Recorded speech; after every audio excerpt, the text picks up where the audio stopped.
올해도 성경 통독표를 이렇게 받고 일독을 결심하고 이렇게 보니까요, 창조교회는 참 예쁜 성경 통독표를 가지고 있더라고요. 혹시 제가 원래 오늘 설교 오기 전까지 챙기고 있다가 놓고 왔어요. 혹시 지금 성경책 꽂고 계신 분 계실까요? 아, 네. 네, 우리 이상희 장로님 갖고 계시는군요. 보니까 매년 색깔이 달라지는 것 같습니다. 올해는 이렇게 보라색 계통이더라고요. 그래서 해마다 이렇게 집사님께서 다르게 디자인을 해주시는 것 같은데, 매년 성경 통독한 것을 모아볼까 하는 마음도 있습니다. 네. 다들 그런 계획들 세우셨죠? 올해는 꼭 1년 안에 성경 한 1독 이상은 하리라. 근데 여러분, 매년 성경 통독표만 색깔이 바뀌는 것이 아닙니다. 말씀을 읽는 우리도 변합니다.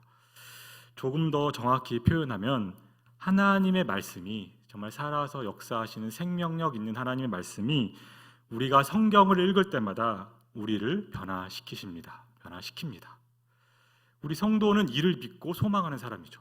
우리가 올해 2023년에도 말씀을 읽겠다는 여러 가지 목적과 목표가 있겠지만, 우리가 하나님 말씀 다시 한번 일독하겠다는 것은 그걸 믿기 때문인 거죠.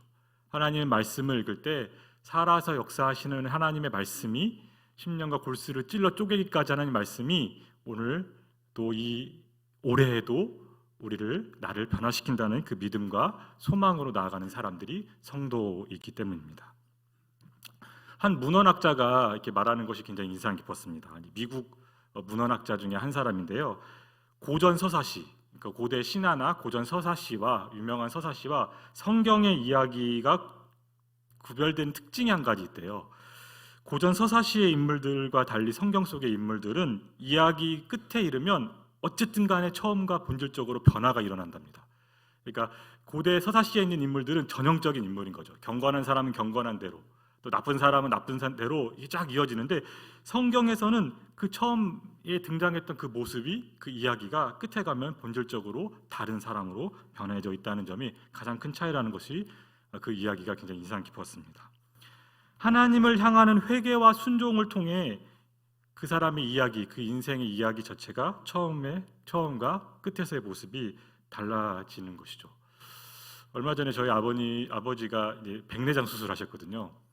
백내장 수술을 하고 나서 처음 하시는 말씀이 세상이 이렇게 하얀지 몰랐다 하시더라고요. 그전에는 좀 이렇게 누르스름 하셨나 봐요. 본인도 모르셨던 거죠. 근데 하고 나니까 우연찮게 안과를 가니까 좀 하시면 좋겠다고 해서 했더니 세상이 이렇게 밝아지는 걸 이렇게 말씀하시면서, 그게 뭔지는 정확히 모르겠지만 그 느낌은 알겠더라고요. 눈이 어두웠다 밝아지는 느낌. 제가 듣기만 해도 굉장히 시원했습니다. 여러분, 서서히 지금 봄날이 다가오고 있죠. 2023년이란 2월 이 시간에 묵상하는 성경이 여러분에게 어떻게 다가오고 계십니까? 아마 1월에 읽은 성경이 다를 테고, 봄에 읽은 성경이 다를 테고, 또 더운 여름, 추운 겨울 읽은 성경이 다 다를 겁니다. 왜냐하면 하나님 그분 자체가 무채색이 아니라 흑백이 아니라 총천연색이기 때문인 것이죠. 사랑하는 성도 여러분, 이 봄에, 이 2월에, 아직 봄은 아니죠, 다가오는 봄을 기다리는 이 겨울에 총천연색의 하나님을 만나시는 축복이 임하기를 소망합니다. 2023년에 여러 가지 소망이 있지만 우리 목사님이 한 가지 표를 통해 제시해 주신 색깔이 있어요. 큰 기쁨의 하나님 색깔 중에 하나가 기쁨이거든요. 그동안에 여러 가지 하나님 모습을 봤다면 2023년에 정말 기쁨의 하나님, 색깔이 정말 찬란하게 빛나시는, 태양보다 더 빛나시는 하나님을 누리시고 만나시는 2023년 되셨으면 좋겠습니다. 연초이다 보니까 저도 아브라함 이야기를 읽게 되더라고요. 창세기부터 읽다 보니까 아브라함 이야기를 통해 또 새로운 은혜를 받았습니다. 주일학교 때부터 수없이 많이 들었던 말씀이죠. 근데 이번에 제가 아브라함에 대한 이야기를 다시 읽으면서 다시 새로운 은혜를 주시는 걸 보고, 정말 하나님 말씀 살아있구나 싶어 그런 말씀을 잠깐 이 시간 나누고자 합니다. 하나님께서 어느 날 아브라함에게 하신 말씀입니다. 창세기 13장 16절에 보면 하나님께서 아브라함이 이렇게 말씀하세요. 내가 내 자손이 땅에 티끌 같게 하리니 사람이 땅에 티끌을 능히 셀 수 있을진데 내 자손도 세리라. 그리고 사실은 이제 이삭을 바치고 나서 여호와 일에 그 놀라운 하나님의 사건을 경험한 다음에 고백한 거지만, 하나님께 다시 이렇게 말씀하세요. 내가 내게 큰 복을 주고 내 씨가 크게 번성하여 하늘의 별과 같고 바닷가의 모래와 같게 하리니 내 씨가 그 대적의 성문을 차지하리라. 여러분, 이 말씀 그냥 스쳐 읽을 때는 그저 그런 말씀인데요, 곰곰이 이 말씀에 묵상해 보면요, 굉장히 놀라운 말씀입니다. 하나님께서 아브라함에게 자손을 약속하시면서 쓰신 표현이 너무나 기가 막힙니다. 첫 번째로 바다의 모래라는 표현을 쓰셨습니다. 땅의 티끌이라는 표현을 쓰셨습니다. 하늘의 별이라는 표현을 쓰셨어요. 여러분, 하나님께서 사용하신 이 예의 공통점이 무엇일까요? 사람이 셀 수가 없다는 거예요. 여러분, 별 세보셨습니까? 몇 개나 세보셨습니까? 바닷가에 모래 세보실 수 있나요? 못 셉니다. 처음부터 세볼 시도조차 할 수 없는 것들을 가지고 하나님께서 아브라함에게 예로 너에게 자손을 주신다는 표현을 쓰신다는 겁니다. 저는 굉장히 이게 새롭게 다가오더라고요. 하나님께서 다른 여러 가지 비유로 저기 좀 번성하고 있는 왕족의 내가 족장에 그 정도만큼은 내가 주겠다라고 말씀하시지 아니하시고 사람이 처음부터 셀 수 없는 정도의 자녀를 약속하신다는 것입니다. 그런데 하나님의 이 말씀을 듣는 아브라함의 상황 우리가 너무나 잘 알고 있죠. 우리는 익히 알고 있습니다. 창세기 18장 11절에 이렇게 기록되어 있습니다. 아브라함과 사라는 나이가 많아 늙었고 사라에게는 여성의 생리가 끊어졌는지라. 말씀을 준비하면서도 순간순간 이 두 괴리가 너무나 크게 느껴지더라고요. 말씀을 묵상하고 하나님 말씀을 볼 때는 이 말씀이 다가왔다가 말씀을 듣고 세상 밖으로 나아가면 벌써 거기서부터 괴리가 느껴지더라고요. 아브라함의 바다의 모래와 땅의 티끌과 하늘의 별과 같이 자손을 주겠다고 말씀하신 그 하나님 말씀 너무나 감사하고 기쁘고 놀라운데, 말씀을 듣고 나가는 순간부터 늙었고 생리가 끊어져서 여성의 기능이 끝나서 더 이상 아들, 딸, 자손을 낳을 수 없는 너무나 작은 가능성, 그 둘이 충돌하는 것을 말씀을 읽는 저조차도 느꼈다면 아브라함은 얼마나 그걸 크게 느꼈을까 싶습니다. 하나님께서 쓰신 표현은 너무나 크고 아브라함과 사라의 가능성은 너무나 작습니다. 얼마 전 제가 한 뉴스의 제목을 봤는데요, 한번 찾아보세요. 돈으로 젊음을 사는 미국 억만장자. 이게 진짜 그냥 가짜 얘기가 아니라요, 진짜 일어나고 있는 일입니다. 미국의 한 40대 중반 한 기업가인데요, 매년 25억을 투자해서 자신의 젊음을 돌이키는 프로젝트를 하고 있습니다. 그래서 이제 그 여러 가지 이렇게 치수가 있는데, 제가 좀 적어놨어야 했는데 나중에 기사를 찾아보세요. 목표가 모든 신체를 10대 후반으로 돌리는 게 목표래요. 그래서 심장은 37세까지 왔고요, 지금 어디는 18세까지 왔고 했답니다. 정말 말 그대로 모든 의료진과 기술과 방법을 동원해서 피나는 노력을 하고 있더라고요. 이 사람이 그냥 앉아서 뭘 하고 있는 게 아니라 정말 피나고 있는 노력을 하고 있어요. 새벽 5시에 일어나서 딱 100칼로리 먹고. 여러분, 노력은 대단하지만 알고 있죠, 우리. 그럼에도 언젠가는 인생의 마침표를 찍는 순간이 온다. 우리 모두는 사실 알고 있습니다. 그 노력을 하고 있다는 자체가 마침표를 찍고 있다는 걸 알고 있기 때문에 그 마침표를 조금이나 늘려서 좀 늦게 찍어보려는 노력인 건 알지만, 마침표를 찍는다는 건 그분도 우리도 다 알고 있다는 것입니다. 성경이 아브라함과 사라에 대해 말씀하는 것은요, 그들의 노력의 여부와 상관없이 이제 그들이 나이가 많아 늙었고 자녀를 가질 가능성이 그쳤다는 것. 성경은 그것을 담담하게 말하고 있습니다. 방금 우리가 읽었었던 것처럼 창세기 18장 11절에 아브라함과 사라는 나이가 많아 늙었고 사라에게는 여성의 생리가 끊어졌느니라. 인생의 이 일에 대해서만큼은 마침표를 찍었다는 것이죠.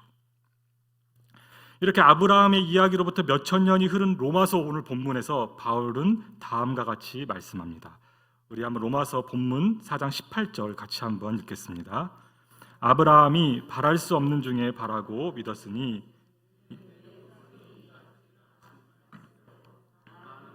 조상이 되게 하려 하심이라. 여러분, 하나님께서 아브라함에게 나타나서 말씀하신 75세 그 이후로 25년이라는 시간이 흘렀습니다. 25년이라는 시간 속에 아브라함과 사라는 당연히 더 늙었고요, 출산의 능력은 더 작아졌습니다. 약해졌습니다. 그쳤습니다. 그리고 마침내 오늘 본문 19절에 보면 그가 100세나 되어 자기 몸이 죽은 것 같고 사라의 태가 죽은 것 같음을 알고도 믿음이 약하여지지 아니하고. 제가 사실은 오늘 말씀을 전하고자 말씀을 나눴으면 좋겠다는 이 구절 한 단어가 이 19절에 있었습니다. 이 말씀은 이 구절을 묵상하면서 한 단어에 눈길이 머물렀는데요. 여기 바울이 말하고 있는 알았다라는 표현입니다. 자기 몸이 죽은 것 같고 사라의 태가 죽은 것 같음을 알고도, 많이 봤던 말씀이거든요. 잘 알고 있는 말씀입니다. 그런데 여기서 말하고 있는 알고 있다는 이 아브라함과 사라가 알았다는 이 말씀은 누가 알려주거나 배워서 알게 된 것이 아니라 25년이라는 긴 세월 속에 끊임없이 일말의 기대마저도 마침표를 찍어가며 알았다는 의미라는 것이죠. 바울은 아브라함이 자신의 상황을 정확히 알고도 하나님을 믿었다고 말씀합니다. 이 단어에서 우리는 아브라함의 그 믿음이 그냥 잘 되리라, 그 정도의 낙관주의나 그저 덮어놓고 믿어, 하나님께 알아서 해주시겠지라는 그 정도의 수준이 아님을 보게 됩니다. 17절 다시 한번 보겠습니다. 17절 말씀 같이 한번 읽겠습니다. 기록된 바 내가 너를 많은 민족의 조상으로 세웠다 하심과 같으니 그가 믿은 바 하나님은 죽은 자를 살리시며 없는 것을 있는 것으로 부르시는 이시니라. 아멘. 세 번역어를 읽으면 조금 더 와닿는데요. 세 번역 이렇게 기록되어 있어요. 그가 믿은 하나님. 그 하나님의 그 어떤 것을 믿은 것이 아니라, 아브라함은 하나님의 심지어 약속을 믿은 것이 아니라 그가 믿은 하나님. 다시 말하면 죽은 사람들을 살리시며 없는 것들을 불러내어 있는 것이 되게 하시는 하나님께서 보장하는 것입니다 라고 세 번역은 표현하고 있습니다. 그래서 로마서 4장을 보면요, 아브라함이 하나님의 약속을 믿었다는 표현을 쓰기보다는요, 하나님을 믿었다는 표현을 더 많이 쓰고 있는 걸 보게 됩니다. 여러분, 아브라함이 믿은 바 하나님은 어떠한 분이십니까? 오늘 방금 읽었던 우리 17절의 말씀처럼, 또 그 위에 읽었었던 말씀처럼 아브라함이 믿은 바 하나님은 죽은 자를 살리시며 없는 것을 있는 것으로 부르는 이셨습니다. 창조주 하나님이셨다는 것이죠. 여러분, 웨이메이커라는 찬양에 보면 하나님을 이렇게 표현하는데 참 아름다운 표현입니다. 길을 만드시는 분, 기적을 일으키시는 분, 약속의 성취자.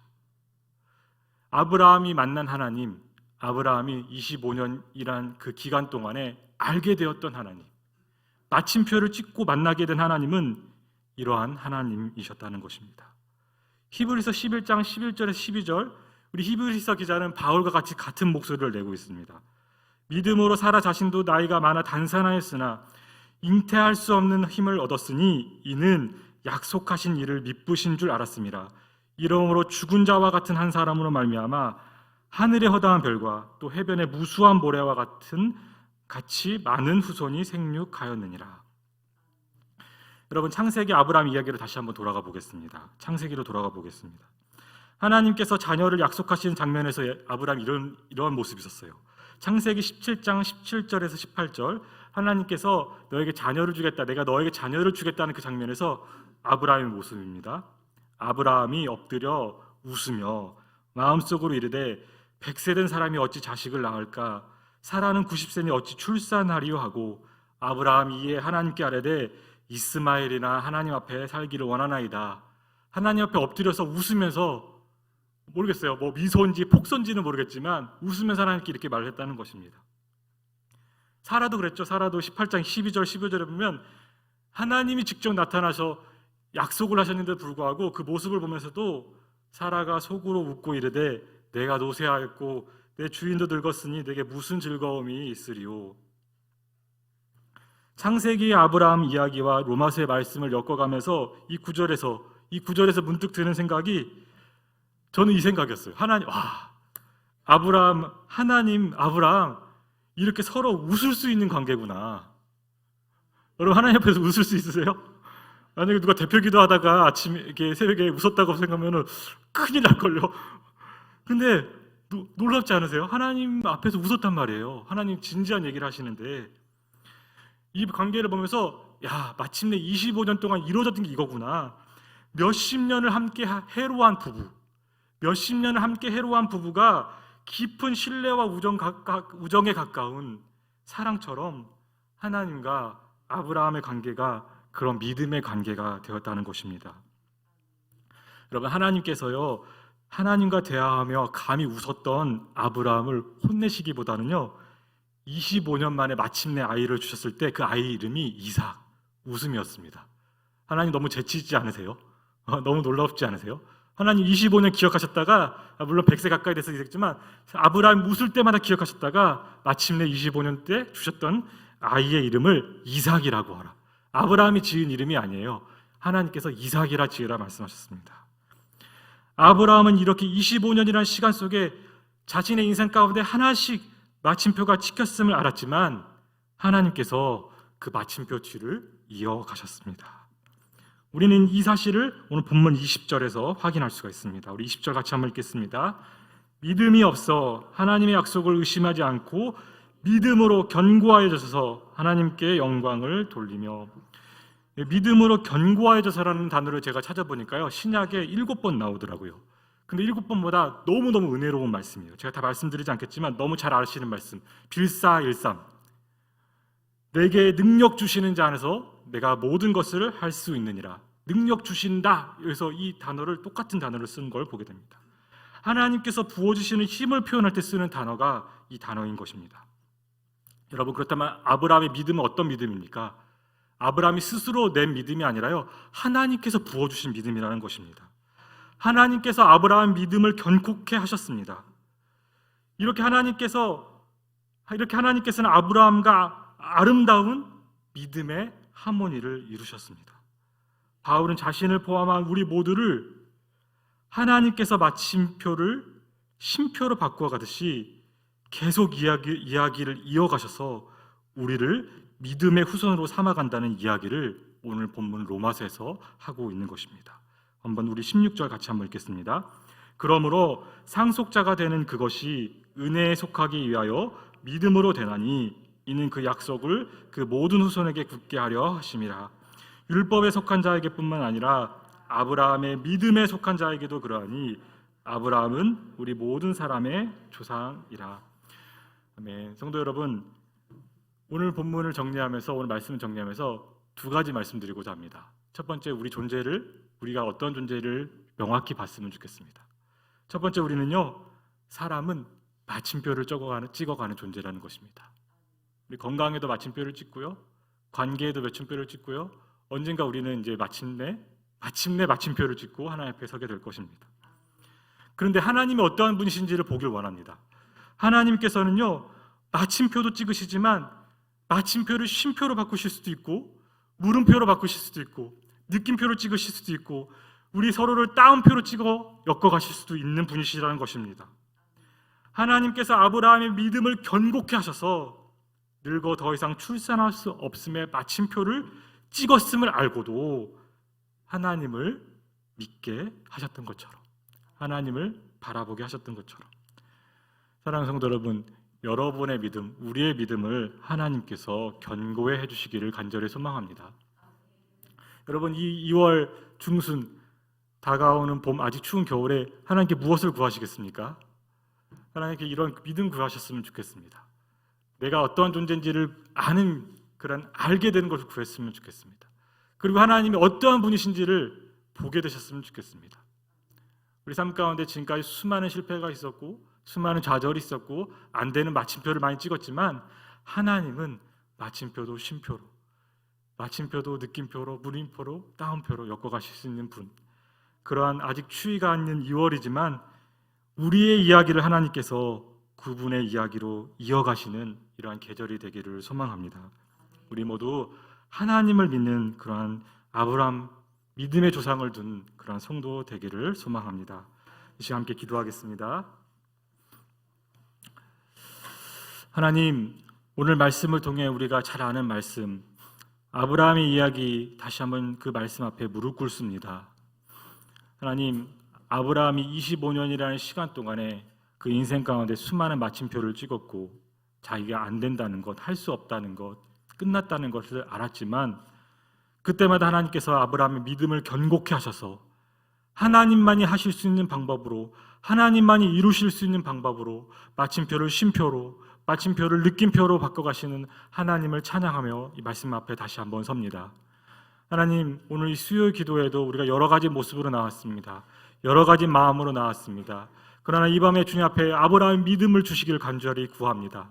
하나님께서 아브라함의 믿음을 견고케 하셨던 것처럼 우리의 보잘것없는 믿음을 견고케 하여 주셔서 감히 우리가 믿음의 조상 아브라함처럼 믿음을 지켰다는 고백을 주님 앞에 드릴 수 있도록 이 밤에 역사해 주시고 이번 한 주 가운데 역사하여 주시옵소서.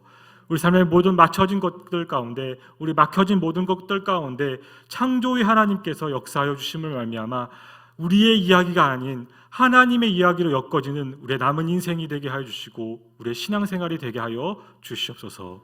예수님의 이름으로 기도드립니다. 아멘.